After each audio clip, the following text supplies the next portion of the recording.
ओम श्री गणेशाय नमः। ओम गं गुरुवे नमः। ओम नमः शिवाय। शिवजी सदा सहाय। विद्येश्वर संगीता अध्याय 18। बंधन और मोक्ष का विवेचन, शिव पूजा का उपदेश, लिंग आदि में शिव पूजन का विधान, भस्म के स्वरूप का निरूपण और महत्व, शिव एवं गुरु शब्द की व्युत्पत्ति तथा शिव के भस्म धारण का रहस्य। ऋषि बोले, सर्वज्ञों में श्रेष्ठ सूत जी, बंधन और मोक्ष का स्वरूप क्या है यह हमें बताइए। सूत जी ने कहा, महर्षियों, मैं बंधन और मोक्ष का स्वरूप तथा मोक्ष के उपाय का वर्णन करूंगा। तुम लोग आदर पूर्वक सुनो। जो प्रकृति आदि 8 बंधनों से बंधा हुआ है वह जीवबद्ध कहलाता है, और जो उन 8 बंधनों से छुटा हुआ है उसे मुक्त कहते हैं। प्रकृति आदि को वश में कर लेना मोक्ष कहलाता है। बंधन आगंतुक है और मोक्ष स्वतः सिद्ध है। बद्ध जीव जब बंधन से मुक्त हो जाता है तब उसे मुक्त जीव कहते हैं। प्रकृति, बुद्धि यानी महत्त्व, त्रिगुणात्मक अहंकार और 5 तन्मात्राएं, इन्हीं ज्ञानी पुरुष प्रकृत्याद्यष्टक मानते हैं। प्रकृति आदि 8 तत्वों के समूह से देह की उत्पत्ति हुई है। देह से कर्म उत्पन्न होता है और फिर कर्म से नूतन देह की उत्पत्ति होती है। इस प्रकार बारंबार जन्म और कर्म होते रहते हैं। शरीर को स्थूल, सूक्ष्म और कारण के भेद से 3 प्रकार का जानना चाहिए। स्थूल शरीर यानी जागृत अवस्था में व्यापार कराने वाला, सूक्ष्म शरीर जागृत और स्वप्न अवस्थाओं में इंद्रिय भोग प्रदान करने वाला तथा कारण शरीर सुषुप्त अवस्था में आत्म आनंद की अनुभूति कराने वाला कहा गया है। जीव को उसके प्रारब्ध कर्मानुसार सुख दुख प्राप्त होते हैं। वह अपने पुण्य कर्मों के फलस्वरूप सुख और पाप कर्मों के फलस्वरूप दुख का उपभोग करता है। अतः कर्म पाश से बंधा हुआ जीव अपने त्रिविध शरीर से होने वाले शुभाशुभ कर्मों द्वारा सदा चक्र की भांति बारंबार घुमाया जाता है। इस चक्रवत भ्रमण की निवृत्ति के लिए चक्रकर्ता का स्तवन एवं आराधन करना चाहिए। प्रकृति आदि जो 8 पाश बतलाए गए हैं उनका समुदाय ही महाचक्र है, और जो प्रकृति से परे है वे परमात्मा शिव हैं। भगवान महेश्वर ही प्रकृति आदि महाचक्र के कर्ता हैं, क्योंकि वे प्रकृति से भी परे हैं। जैसे बकायन नामक वृक्ष का थाला जल को पीता और उगलता है, उसी प्रकार शिव प्रकृति आदि को अपने वश में करके उस पर शासन करते हैं। उन्होंने सबको वश में कर लिया है, इसीलिए वे शिव कहे गए हैं। शिव ही सर्वज्ञ, परिपूर्ण तथा निष्प्रह हैं। सर्वज्ञता, तृप्ति, अनादि बोध, स्वतंत्रता, नित्य अलुप्त शक्ति से संयुक्त होना और अपने भीतर अनंत शक्तियों को धारण करना। महेश्वर के इन 6 प्रकार के मानसिक ऐश्वर्यों को केवल वेद जानता है। अतः भगवान शिव के अनुग्रह से ही प्रकृति आदि 8 तत्व वश में होते हैं। भगवान शिव का कृपा प्रसाद प्राप्त करने के लिए उन्हीं का पूजन करना चाहिए। यदि कहें शिव तो परिपूर्ण है, निष्प्रह हैं, उनकी पूजा कैसे हो सकती है, तो इसका उत्तर यह है कि भगवान शिव के उद्देश्य से उनकी प्रसन्नता के लिए किया हुआ सत्कर्म उनके कृपा प्रसाद को प्राप्त कराने वाला होता है। शिवलिंग में, शिव की प्रतिमा में तथा शिव भक्त जनों में शिव की भावना करके उनकी प्रसन्नता के लिए पूजा करनी चाहिए। वह पूजन शरीर से, मन से, वाणी से और धन से भी की जा सकती है।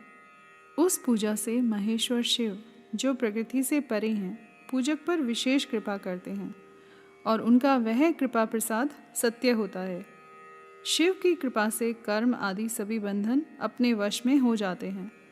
कर्म से लेकर प्रकृति पर्यंत सब कुछ जब वश में हो जाता है तब वह जीव मुक्त कहलाता है और स्वात्मा राम रूप से विराजमान होता है।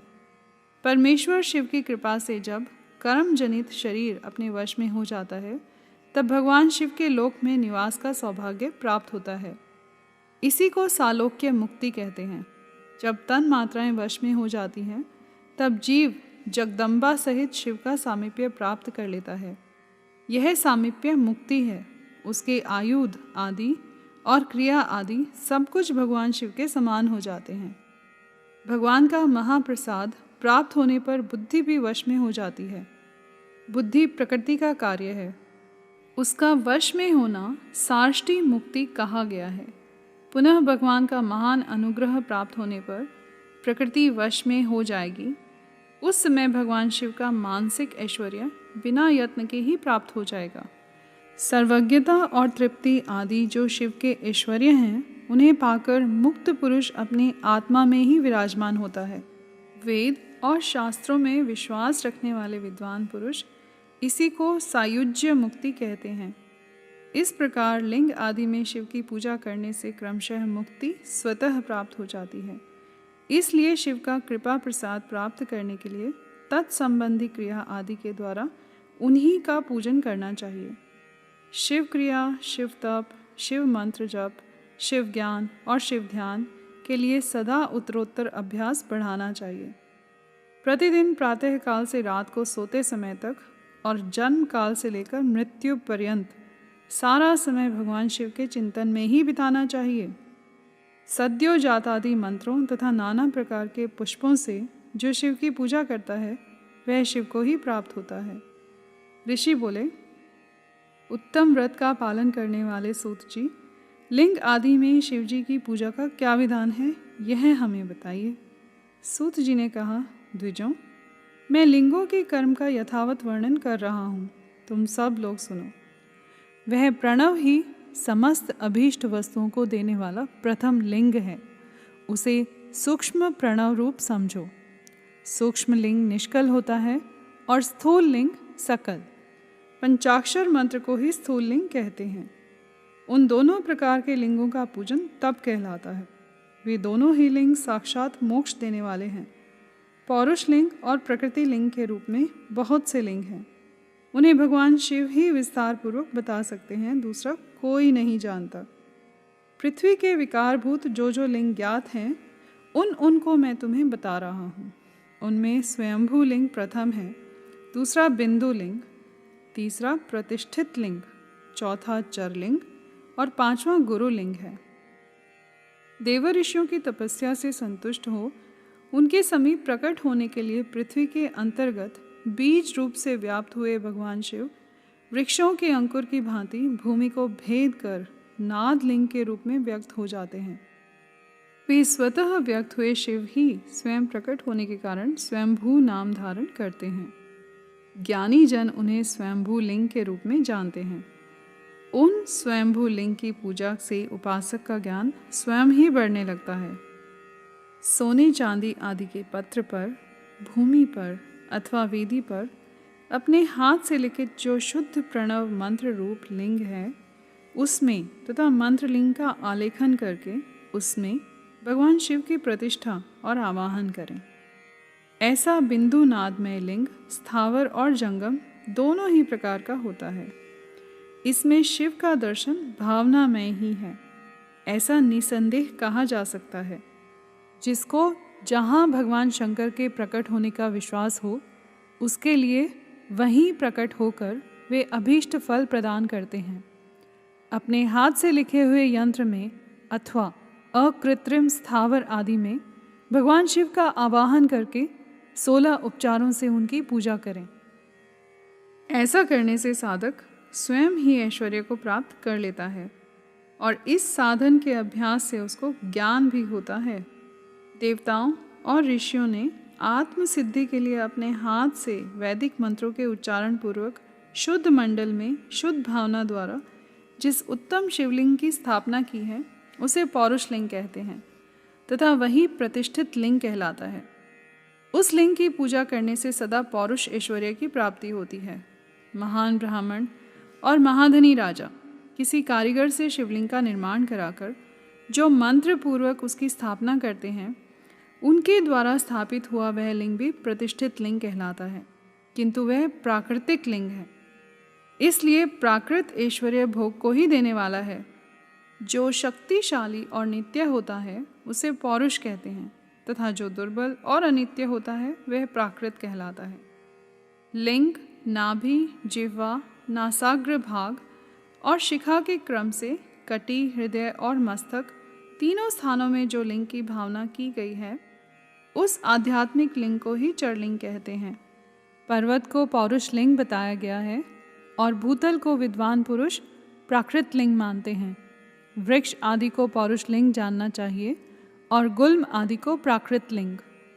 साठी नामक धान्य को प्राकृत लिंग समझना चाहिए और शाली यानी अघहनी एवं गेहूं को पौरुष लिंग। अणिमा आदि 8 सिद्धियों को देने वाला जो ऐश्वर्य है उसे पौरुष ऐश्वर्य जानना चाहिए। सुंदर स्त्री तथा धन आदि विषयों को आस्तिक पुरुष प्राकृत ऐश्वर्य कहते हैं। चरलिंगों में सबसे प्रथम रसलिंग का वर्णन किया जाता है। रसलिंग ब्राह्मणों को उनकी सारी अभीष्ट वस्तुओं को देने वाला है। शुभ कारक बाणलिंग क्षत्रियों को महान राज्य की प्राप्ति कराने वाला है। सुवर्णलिंग वैश्यों को महाधनपति का पद प्रदान करने वाला है तथा सुंदर शिवलिंग शूद्रों को महाशुद्धि देने वाला है।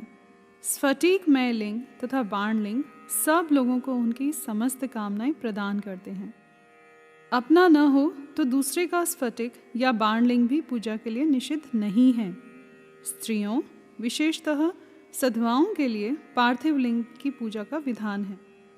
प्रवृत्ति मार्ग में स्थित विधवाओं के लिए स्फटिक लिंग की पूजा बताई गई है, परंतु विरक्त विधवाओं के लिए रस लिंग की पूजा को ही श्रेष्ठ कहा गया है।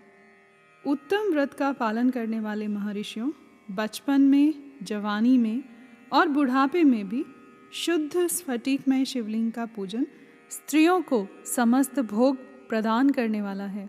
गृहासक्त स्त्रियों के लिए पीठ पूजा भूतल पर संपूर्ण अभीष्टों को देने वाली है। प्रवृत्ति मार्ग में चलने वाला पुरुष सुपात्र गुरु के सहयोग से ही समस्त पूजा कर्म संपन्न करे। इष्ट देव का अभिषेक करने के पश्चात अघनी के चावल से बने हुए खीर आदि पकवानों द्वारा नैवेद्य अर्पण करे। पूजा के अंत में शिवलिंग को संपुट में पधरा कर घर के भीतर पृथक रख दें। जो निवृत्ति मार्गी पुरुष हैं उनके लिए हाथ पर ही शिवलिंग पूजा का विधान है।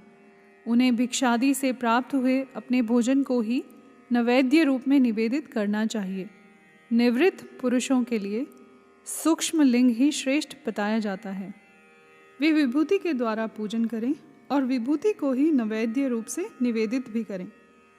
पूजा करके उस लिंग को सदा अपने मस्तक पर धारण करें।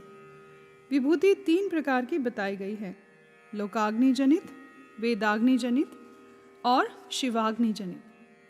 लोकाग्नि जनित या लौकिक भस्म को द्रव्यों की शुद्धि के लिए लाकर रखें। मिट्टी, लकड़ी और लोहे के पात्रों की, धान्यों की, तिल आदि द्रव्यों की, वस्त्र आदि की तथा पर्युषित वस्तुओं की भस्म से शुद्धि होती है। कुत्ते आदि से दूषित हुए पात्रों की भी भस्म से ही शुद्धि मानी गई है। वस्तु विशेष की शुद्धि के लिए यथा योग्य सजल अथवा निर्जल भस्म का उपयोग करना चाहिए। वेदाग्नि जनित जो भस्म है उसको उन वैदिक कर्मों के अंत में धारण करना चाहिए। मंत्र और क्रिया से जनित जो होम कर्म है वह अग्नि में भस्म का रूप धारण करता है। उस भस्म को धारण करने से वह कर्म आत्मा में आरोपित हो जाता है। अघोर मूर्तिधारी शिव का जो अपना मंत्र है उसे पढ़कर बेल की लकड़ी को जलाएं।